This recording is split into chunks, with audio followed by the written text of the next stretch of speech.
I replaced someone, and I didn't want to go to the audition, kind of like not wanting to go to the Father Knows Best audition originally, because I was pretty much retired, and as I have said, I don't do well on auditions. And to knock myself out to go to an audition, it ain't worth it. I don't care what the show is. So I had come home from a charity club meeting. I had my dinner all planned. I was in blue jeans and a t-shirt and sandals. No makeup. I wanted to stay home. It was 4 o'clock in the afternoon. My agent said, get to Hollywood. Well, Hollywood from the Valley, anybody that lives in Southern California, at 4:30, 5 o'clock in the afternoon is not pleasant. It's not a pretty sight.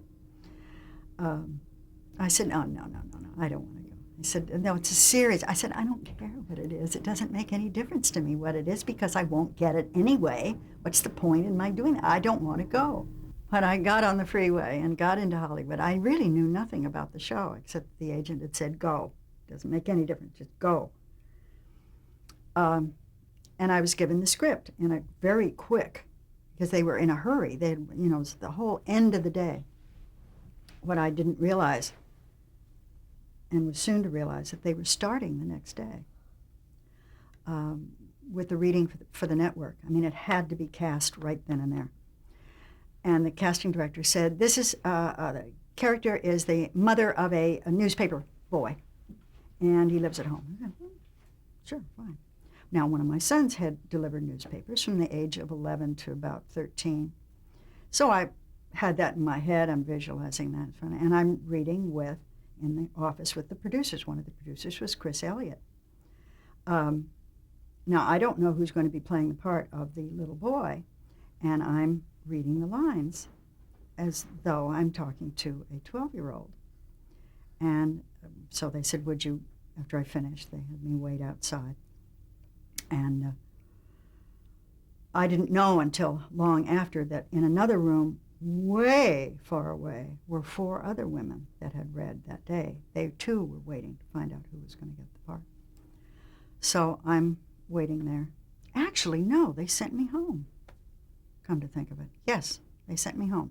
By the time I got through the traffic and got home, the phone was ringing, and it was my agent saying that I got the part and that I was to go in tomorrow to read with the whole cast in front of a network, and that the final decision would be made that next day. That was it. So the other ladies that were sitting in this other room were let go. I would imagine they still had them in a holding pen, because if I hadn't been passed muster by the network, I would get next. Anyway, I went in the next day. Everything was fine. I went to the farmer's market. They said, call us in a half an hour. Call your agent in a half an hour, and you'll know whether you got the part or not. So I went to farmer's market to do my marketing, and called a payphone, and he said, yeah, I got the part. You start rehearsals tomorrow morning. I still had a boy at home who was pushing 20, I think, at that time. He did 20, 21, something. He was still at home. And when I told him what the premise was, he said, I'm out of here. And he did. He moved. Chris's character is not at all Chris's character in real life. But the character that he played was such a doofus. And I don't think you can analyze it or say what it was, what any of us did. It was all very surreal. And we never... Papa and I never got out of our pajamas and slippers. And that happened way early on. I don't know quite why. I actually had wardrobe a couple of times, a regular dress, I think, one time. But they or the network or somebody just kind of liked the idea of us always being in our night clothes. And it was so fun. It was something to have a little connection to. It helped you with the character somehow to be a little bit bizarre, and then you don't have to do it. You don't have to do it, or you don't have to remark on it or say anything about it. You can just go on about your business and learn your lines and say them and have a good time, because that costume is kind of doing it for you. And it was wonderful to have that little bit of something to hold on to. I actually I was invited to ride in a parade, and they requested that I ride in my robe and slippers. Well, you said Chris is not like his character. What is Chris Elliott really like? Very, very gentlemanly, very well-spoken, very polite, regular person. And it's a married man with a family. The last time I knew, he had 2 daughters, and he may have more now, I don't know. And what about working with your other co-star, Bob Elliott?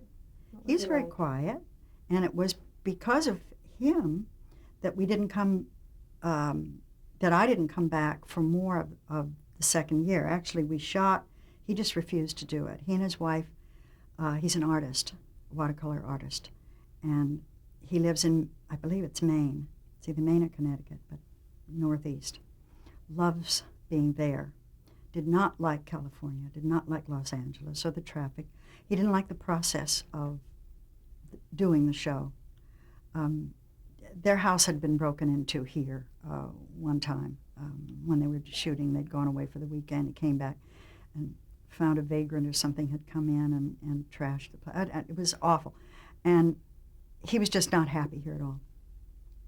So when the show was picked up for a second year, he said, that's wonderful, Chris, but I'm not going to be part of it. And so there were various options to either not have us in it, make some excuse for not having Dad and have Mother alone. That wasn't going to work. Or do what they did, was get as many little script scenes together for as many little episodes as they could. And we'd shoot as many as we could in one day. And that's what we did. They had 5 prepared. We shot scenes for 3. And they just interjected them into the episodes that they belonged into. They were sort of like standalone scenes. And that was too bad, because in the meanwhile, while we were shooting the original year, Mr. Ackerman died rather suddenly. And